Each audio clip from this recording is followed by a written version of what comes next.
Matt Truitt, M-A-T-T, T as in Tom, R-U-I-T-T, Captain, High Point Police Department over the Community Division. So it was around 7 o'clock this morning.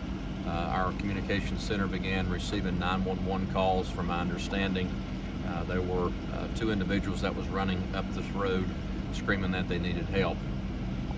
So someone eventually heard those screams and opened their door, from my understanding, and began calling 911. Officers arrived on scene. Several ended up coming because they didn't really know what they had at the time. And spoke to the two individuals and realized that officers realized they needed to get in the home as quickly as possible. So they used the exigent circumstances that's covered under the Constitution to enter the home. They did force entry into the home, and they were doing what's called a protective sweep by going through the home and checking for any other victims and or offender or a suspect. And unfortunately, they located 3 deceased juveniles and 2 deceased adults in the home.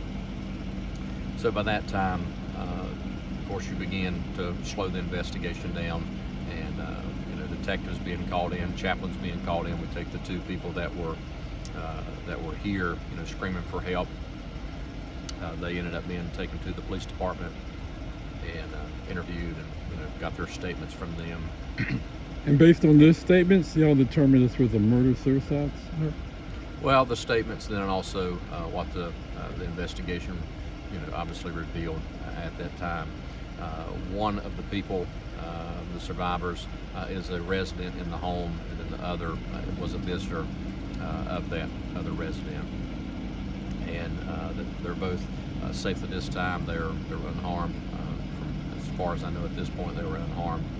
And now it was kind of like a hurry up and wait deal, and a search warrant was being applied for. Our detectives were doing a portion of those interviews with those 2 victims, surviving victims, and now the search warrant at this time is being executed. Is the reason you see the crime lab here. So they're methodically going through the home and processing every portion of the residence, and anything that's of evidentiary value will be properly processed and collected.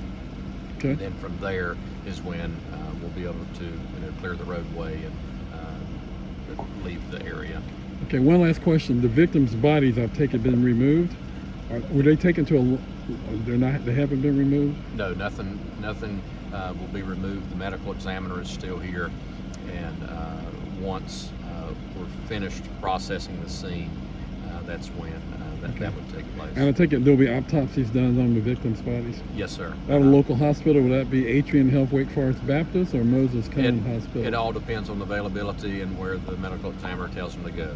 Okay. Thank you.